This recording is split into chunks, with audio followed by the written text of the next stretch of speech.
The first time Elias Crow saw Mei Lin Jiang, the wind was tearing across the high plains like it had a grudge against the earth, flattening the winter grass and driving dust into the cracks of everything that dared to stand. And she stood anyway, small, still wrapped in a dark coat that had known better years, at the edge of the Crow Ranch fence, with a single suitcase at her feet, as if the land itself had summoned her there. Elias reined his horse in hard leather creaking, because nothing ever waited at that fence unless it was broken, lost or desperate, and this woman was all three in ways he could not yet name. Her face pale with cold and resolve, eyes dark and steady like a lake that refused to freeze, watching him without fear or plea, which unsettled him more than tears ever could. The rancher had lived alone for 12 years since the fever took his wife and unborn child, 12 years of silence, broken only by cattle lowing and wind howling through empty rooms, and solitude had carved him into something blunt and careful. But the sight of this stranger split that carefulness wide open, because she did not look like trouble. She looked like endurance, the kind that comes from having already survived what should have killed you. He dismounted slowly, boots sinking into the dirt he knew better than his own hands, noticing the faint tremor in her fingers as she tightened them around the suitcase handle, noticing too the way she straightened when he approached, as if refusing to bow even now, and when she spoke, her accent soft but precise, English shaped by effort and restraint, she said only, "Mr. Crow, I was told you might listen," and something about the way she said listen, not beg, not help, made him nod before his mind caught up, because listening was one thing he still knew how to do. They stood there while the sky bruised purple and the cold crept deeper, and she told him, in pieces not quite fitting together, about a husband lost to a construction accident in San Francisco, about debts that did not die with him, about men who had learned she was alone and thought that meant available, about a child buried 3 years earlier in a Shanghai winter she still dreamed about, and about a letter creased, smudged, that mentioned a rancher in Wyoming, who sometimes hired workers no one else would take. And Elias felt the old ache in his chest, the one that came from recognizing grief, even when it wore a stranger's face. He offered her the bunkhouse without hesitation, then the spare room in the main house when he saw how her hands shook harder in the dark. And when she thanked him, bowing her head just enough to show respect without surrender, he felt a heat behind his ribs that was not desire but something older and more dangerous, hope perhaps, or the memory of being needed. Over the next days, she moved through his world like a quiet force, cooking meals that tasted of ginger and smoke, mending torn coats with stitches so careful they looked like prayer, learning the rhythms of the ranch without complaint. And Elias watched her when he thought she did not see, watched the way she paused at the edge of laughter as if unsure she was allowed to cross back into it,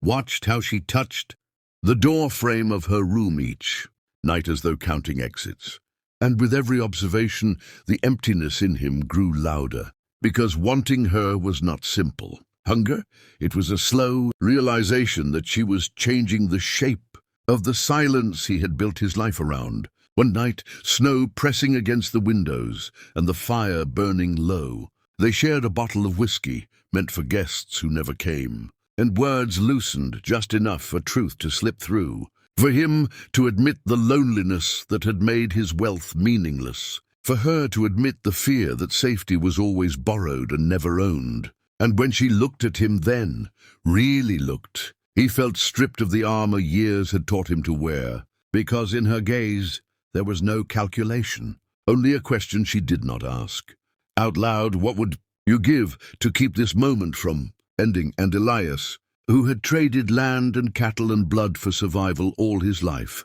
realized with a jolt that the answer terrified him, because for the first time since he buried his family, there was something he wanted more than solitude, more than safety, more even than his ranch. And as the fire cracked and the storm deepened outside, he understood that whatever line lay between protection and desire, between charity and need, he was already standing too close, to it to turn back by the time winter settled fully over the Crow Ranch. Malin had become a quiet constant in Elias's days, not loud enough to disturb the order he'd built, yet powerful enough to alter it, like a river slowly shifting stone. And he found himself measuring time not by sunrise and cattle counts, but by the small markers of her presence, the sound of her footsteps at dawn, light and deliberate, the faint steam from her tea curling into the cold kitchen air, the way she listened when he spoke, as if his words carried weight even when he felt they were nothing more than habit. Rumors, however, moved faster than snowmelt, and it did not take long for the nearby townsfolk to notice the Chinese widow living alone with the wealthiest rancher for miles, glances turning sharp at the feed store, voices dropping into brittle politeness. And Elias saw the tightening of Malin's shoulders each time someone stared too long or spoke too carefully, recognized in it the posture of someone who had learned that judgment often arrived wearing a smile. He tried in his way to shield her, riding into town himself when errands were needed, standing a little closer when eyes lingered, but protection had limits, and the world was not a thing he could fence in, no matter how much land he owned. One evening, after a man from town lingered too long by the porch with questions that were not really questions, Malin broke her silence, her voice steady but threaded with steel as she told Elias she would not be the reason his name was dragged through mud, that she had survived worse than cold and loneliness and could leave if staying cost him too much.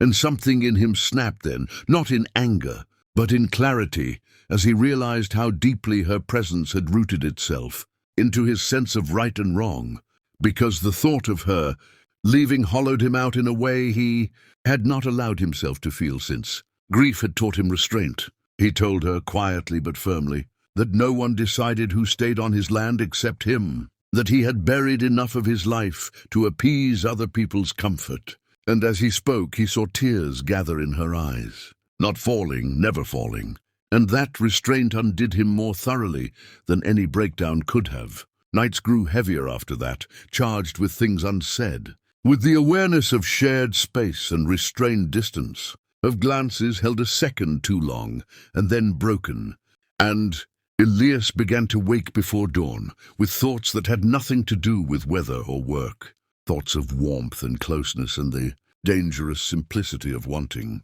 another human being, while Malin, sensing the same undercurrent, pulled inward, spending longer hours alone, humming songs in a language he did not understand, as if anchoring herself against something she feared might sweep her away. The breaking point came the night she returned late from the barn, hands raw and bleeding from a spooked horse, pain written across her face despite her attempt to hide it. And Elias, seeing red before he knew why, brought her inside and cleaned the wounds with hands that shook despite years of steady labor. The intimacy of the moment, unraveling him as he felt the fragile strength of her fingers, the warmth of her skin against his own, and when their eyes met, the air between them thickened with everything they had not said, everything they had denied, until the words spilled out of him before he could stop them, low and raw and unpolished,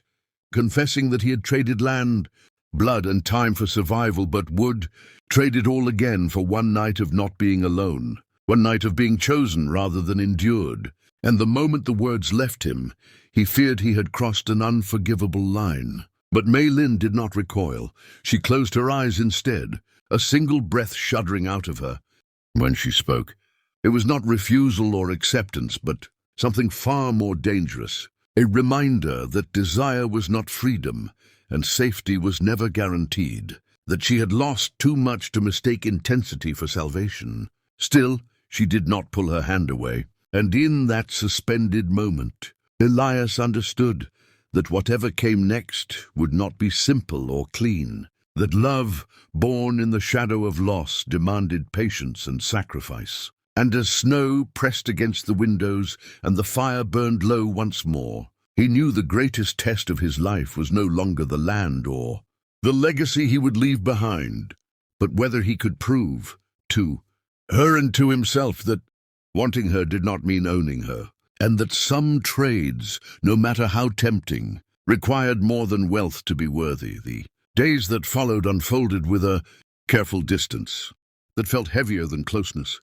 each of them circling what had been said and what had not been taken back. And Elias found himself learning a new kind of restraint, one that demanded more strength than solitude ever had, because now there was something to lose. And Mei Lin carried herself with a composure sharpened by awareness, neither cold nor inviting, simply present, as if daring both of them to decide what kind of people they would be when tested. He watched her from the edges of his routines, noticed how she rose earlier than necessary to avoid shared mornings, how she lingered in the barn longer than the work required. And though the distance hurt,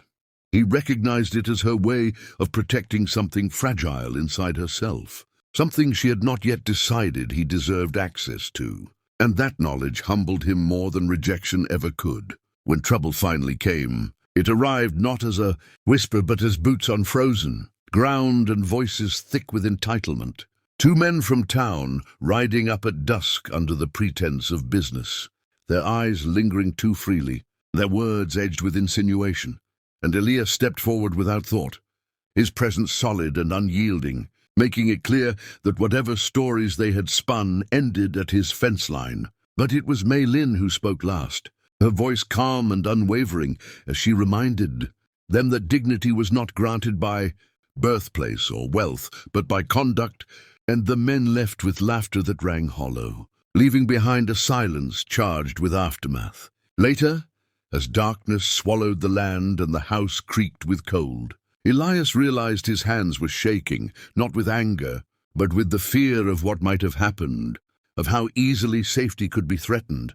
And when Mei Lin thanked him, not as a savior but as an equal, he felt the truth settled deep. This was not a transaction, not protection traded for presence, but two wounded lives choosing whether to stand together. That night, they sat across from each other at the kitchen table long after the lamps burned low, speaking at last about boundaries, about grief that did not fade but learned new shapes, about the danger of confusing shelter with love. And Elias told her without poetry or bravado that whatever she chose, he would not ask her to become smaller for his comfort, that he would rather endure the ache of wanting than repeat the mistake of taking what was not freely given. Mei Lin listened, eyes steady, and when she finally stood, she paused beside him, close enough that he could feel the warmth of her presence without touching,